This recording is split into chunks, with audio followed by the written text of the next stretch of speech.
ఇంట్లో అసలు నిజం ఎవరికీ తెలియదు. కానీ ఈరోజు వచ్చిన ఒక రిపోర్ట్స్ ఆ నిజాన్ని బయటపెడతాయా?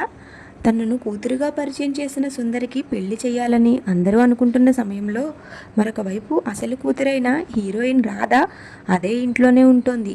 కానీ ఈ విషయం మాత్రం ఎవరికీ తెలియదు. ఇదిలా ఉంటే ఇంట్లో ఎవరికీ తెలియకుండా మన హీరో విక్రమ్ కృష్ణ చేయించిన రిపోర్ట్స్ ఇప్పుడు వచ్చేసాయి. మరి ఆ రిపోర్ట్స్లో ఏం వచ్చింది? ఆ రిపోర్ట్స్లో నిజాన్ని బయట పెడతాయా, లేక దమయంతి పన్నిన మరో ప్లాన్ అమలులోకి వస్తుందా? ఈరోజు ఏం జరిగిందో చూసేద్దాం, వచ్చేయండి. ఈరోజు స్టోరీ మొదలవుతూనే ప్రియ తన మనసులోని మాటల్ని బయటపెట్టడం మొదలుపెట్టింది. ఇక సుందరిని చూపిస్తూ తిను అసలైన చిట్టి కాదని, నకిలీ చిట్టి అని, దీన్ని మా అమ్మే తీసుకువచ్చిందని అందరిలోనూ చెప్పేస్తుంది ప్రియ. ఇక ఆ మాటకైతే అందరూ చాలా ఆశ్చర్యపోతారు. వాళ్ళు అనుకోనిది, వాళ్ళ ఊహించనిది, వాళ్ళకి తెలియనిది ప్రియ నోటి వెంట వచ్చేసరికి వాళ్ళకి మాటలు ఉండవు. తన పెదనాన్నకు ప్రియ చెప్తూ ఉంటుంది, ఇది చిట్టి కాదని, చిట్టి పాత్రలో నటించడానికి వచ్చిన డూప్లికేట్ చిట్టి అని, దీనిని మీరెవరూ నమ్మద్దు పెదనాన్న అని కూడా చెప్తుంది.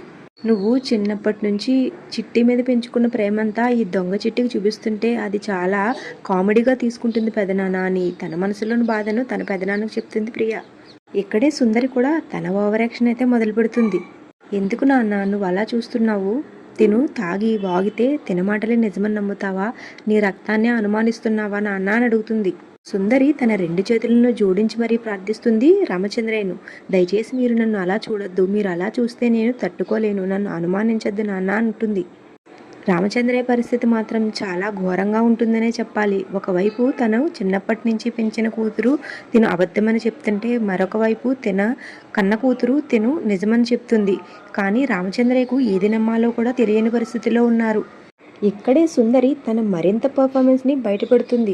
ఇక తన తండ్రి చేతులను పట్టుకుని, మీరు నన్ను అనుమానించద్దు నాన్న, మీరు అనుమానించేలా ఉంటే నన్ను చంపేయండి అంటూ తన గొంతు దగ్గర మన రామచంద్రయ్య చేతులను పెట్టి రామచంద్రయ్యను బలవంతంగా తనను చంపేయమంటుంది. ఇంట్లో వాళ్ళందరూ కూడా చాలా కంగారు పడతారు. వాళ్ళకి ఏం జరుగుతుందో కూడా అర్థం కాదు. సరిగ్గా ఇదే సమయానికి ప్రియ అయితే వారెవ్వా నవరస నాట్య మండలి సుందరి పర్ఫార్మెన్స్ ఎరగదీస్తుంది కదా అని క్లాప్స్ కొడుతూ హేళన చేస్తూ ఉంటుంది. ఆ పక్క నుంచి దమయంతి అయితే చాలా కంగారు పడిపోతూ ఉంటుంది. ఇక తనకు ఏం చెయ్యాలో కూడా తెలియని పరిస్థితి. ఎందుకంటే 4 గోడల మధ్యలో అయితే తను ఏదైనా చేసేదేమో, కానీ నలుగురు మధ్యలో చేయడానికి ఇంక ఏముంటుంది చెప్పండి. అయినా సరే తన వంతు ప్రయత్నం చేస్తుంది దమయంతి. ఇక దమయంతి తన కూతురుతో ఇలా అంటుంది, బేబీ ఏం చేస్తున్నావు నువ్వు? తాగి ఇలా ఎందుకు మాట్లాడుతున్నావు? నిన్ను అసలు తాగొద్దని చెప్పాను కదా అని తన కూతుర్ని కోప్పడుతుంది. కానీ ప్రియ మాత్రం అస్సలు మాట వినదు, చాలా ముందుకేస్తుంది.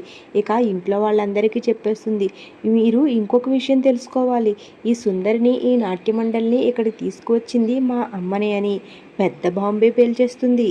తర్వాత దమయంతి కూడా చేసేదేమీ లేక, బావగారు నేను చెప్పేది నిజం, నేను నిజం చెప్తున్నాను, ప్రియ తాగిన మెత్తలో ఏవోవో మాట్లాడుతుంది, నా మీద అబాండాలు వేస్తుంది, మీరు అవేమీ పట్టించుకోవద్దని తన వంతు ప్రయత్నం తను చేస్తుంది. కానీ ఏం జరుగుతుందో చూడాలి మరి.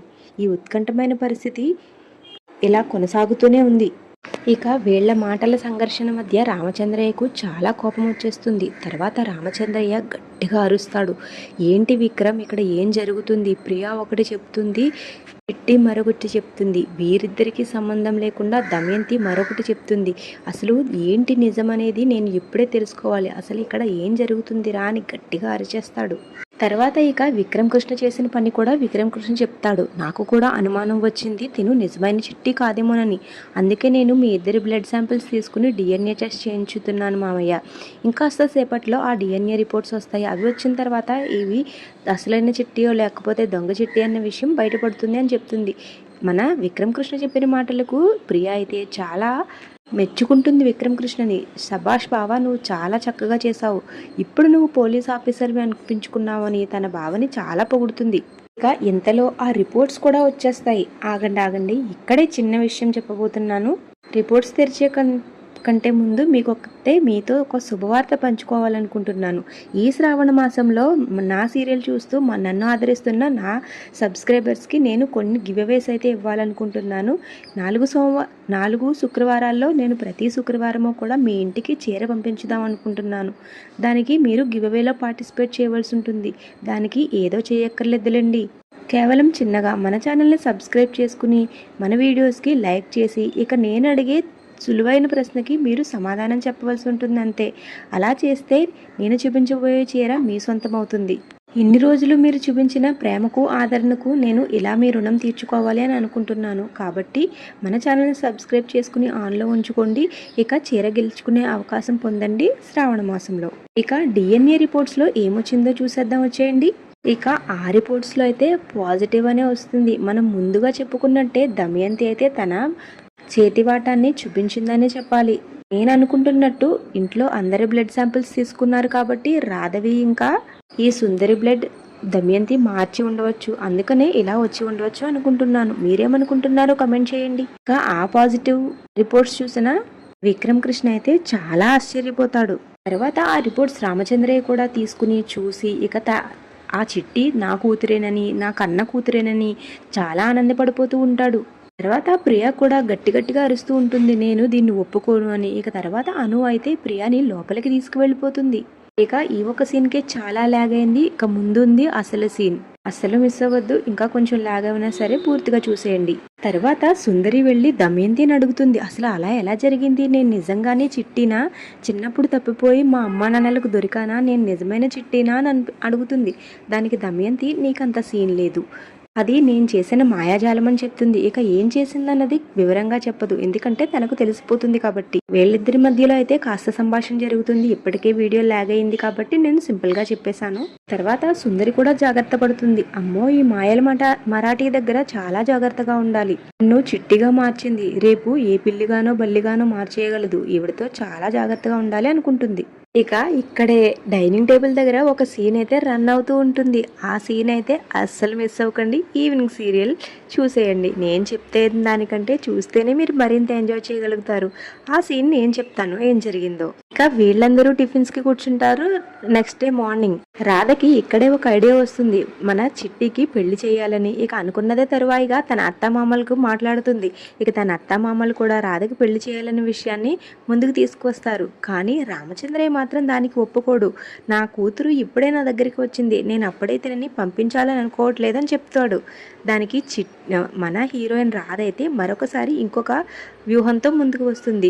మీరు పెళ్లి చేసి పంపించేయవలసిన అవసరం ఏముంది, ఎల్లరికని తీసుకొచ్చుకోవచ్చుగా అంటుంది. ఇక దానికి రామచంద్రయ్య కూడా ఒప్పుకుంటాడు. మన హీరో విక్రమ్ పరిస్థితి చూడాలి. ఇక అయోమయంలో పడిపోతాడు, చాలా కుళ్ళుకుంటాడు, రాధను తిడతాడు కూడా. అలా ఈ డైనింగ్ టేబుల్ దగ్గర సీన్ అయితే చాలా ఫన్నీగా జరిగిందనే చెప్తాను, అస్సలు మిస్ కాకండి. ఎందుకంటే ఈవినింగ్ 7కి కదండి వస్తుంది, చూసేయచ్చులే. కాకపోతే మన ఛానల్లో ఇంకా క్లియర్గా అప్లోడ్ చేయాలంటే చెప్పండి, నేను మరింత క్లియర్గా చెప్పడానికి ట్రై చేస్తాను. వీడియో లెంత్ ఎక్కువైనా పర్వాలేదు, మేము చూస్తామంటే కమెంట్ చేయండి, క్లియర్గా డీటెయిల్గా చెప్పేస్తాను. తర్వాత చిట్టిని కూడా అడుగుతారు. చిట్టి కానీ ఏ సమాధానం చెప్పకుండా వెళ్ళిపోయేసరికి మన హీరోయిన్ రాధైతే తనకు అనుకూలంగా మార్చేసుకుంటుంది. అయ్యో సిగ్గుపడి పెళ్ళనేసరికి లోపలికి వెళ్ళిపోయింది అంటుంది. అలా ఈ రోజు ఎపిసోడ్ అయిపోతుంది. ఇక రేపటి స్టోరీ ఏం జరిగిందో కూడా చూసేద్దాం వచ్చేయండి. ఇక రేపు నిన్నైతే ఏదైతే ఎపిసోడ్ చూపించారో రేపటి ఎపిసోడ్లో కూడా అదే చూపించారు. మన హీరోయిన్ రాధైతే సుందరికి చాలా పెద్ద వార్నింగ్ ఇచ్చింది. ఆ వార్నింగ్ గురించి మనం రేపు చూద్దాం. ఇవాళ స్టోరీ ఇంతే ఉంది. ఇక ఇక్కడ వరకు చూసినందుకు థ్యాంక్ యూ సో మచ్. ఇంకా గివ్ అవే సంగతి అయితే అస్సలు మర్చిపోవద్దు. మన ఛానల్లో గివ్ అవేస్ చాలా తొందరలో, అంటే శ్రావణ మాసం ఎంటర్ అవగానే స్టార్ట్ అయిపోతున్నాయి, అస్సలు మిస్ కావద్దు.